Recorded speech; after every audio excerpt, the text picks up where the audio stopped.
Buntag sa tanan.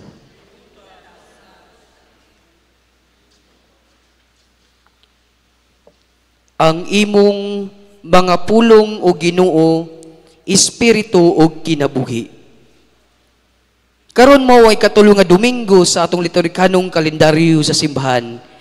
Diin ang atong mga pagbasa, labi na gayud ang atong ebanghelyo, naghisgot sa dakong gugma sa Dios sa iyang katawhan. Din ang pulong nga nahimong tao, mipuyo og misinati sa kinabuhi sa tao nga mao si Jesus. Nga mao nga atong Dios. Buot pasabot nga ang Dios nga nahimong tao misinati sa atong mismong kasinatian isip tao aron siya mismo makakita unsa ang kinabuhi sa tao. Mga igsoon ko ni Kristo, matud pa sa mga nagtuon sa Biblia, ang ebanghelyo nato karon nagpasabot kini nga dinhi nagsugod ang public ministriya ni Jesus, din gihatagan siya og gahom sa Espiritu Santo. Jesus begins his public ministry empowered by the Holy Spirit. Nga ang Dios adunay dakong gahom.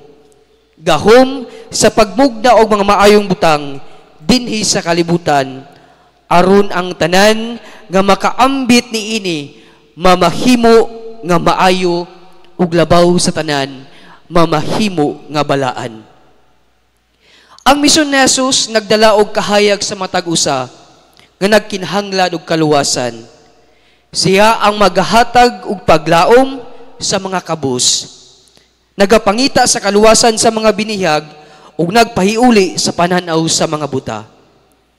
Kini usa ka pagpagandam alang kanato nga ang misyon sa simbahan mao ang pagdala sa mensahe sa kaluwasan ngadto sa tanang tao, labi na sa mga nanginahanglan.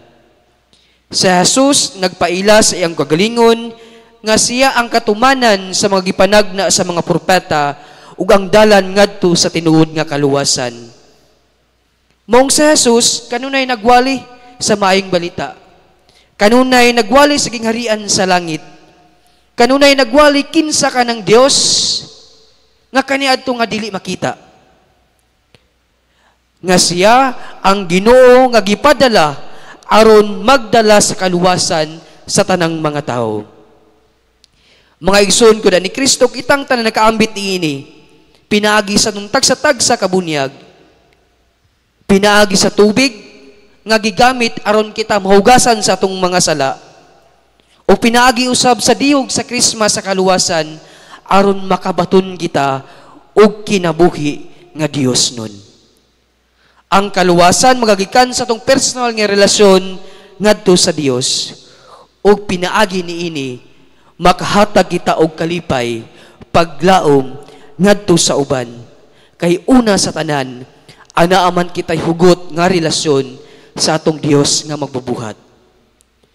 Busa sa atong matag-adlaw nga kinabuhi, atong ipadayon ang mga buhat ni Jesus, ang pagtabang sa manginahanglan, pagpakita sa gugma og kalinaw sa atong isig katawo, o pagpasiguli sa mga naputol nga relasyon, pinaagi sa pagkamapahitason, pagdumot ug pagkagarbuso. Ang Ginoo nagpadala kanato karon aron magdala kita og paglaom ug kahayag sa kalibutan. Ug kinahanglan magpadayon kita sa paghatag sa atong kaugalingon sa mga tawo nga nanginhanglan sa atong panabang. Sama sa giingon diya sa atong unang pagbasa, nga kitang tanan na nahimong kabahin, na nahimong lawas sa usa ka lawas nga mao ang lawas ni Kristo, din mao ang simbahan. Nan kitang tanan adunay dakong misyon, dakong kakuhan sa pagtabang sa atong mga igsuon nga nanginahanglan. Sa katapusan, si Jesus nagdala sa kaluwasan o gugma alang sa tanan, o kini nagpasabot nga ang atong misyon mao ang pagpadayon sa iyang misyon, pinaagi sa atong mga maayong pulong o mga maayong buhat ngadto sa atong isig katawo. The church encouraged to see their own calling in light of Jesus' mission. Just as he was sent to proclaim the good news to the poor, we too are called to share this good news through our words and actions. Kay ang pulong nga nagpakatao, nga mao si Kristo, mao ang naghatag kanato og espiritu og kinabuhi, nga mao ang Dios, aron makapadayon kita nining Dios nun nga kinabuhi, bisan sa atong pagkatawhanon. Aron kita makapadayon nimong Dios nun nga kinabuhi, bisan sa atong pagkalimitado sa kinabuhi, bisan sa atong pagkatao. Hinaot pa unta.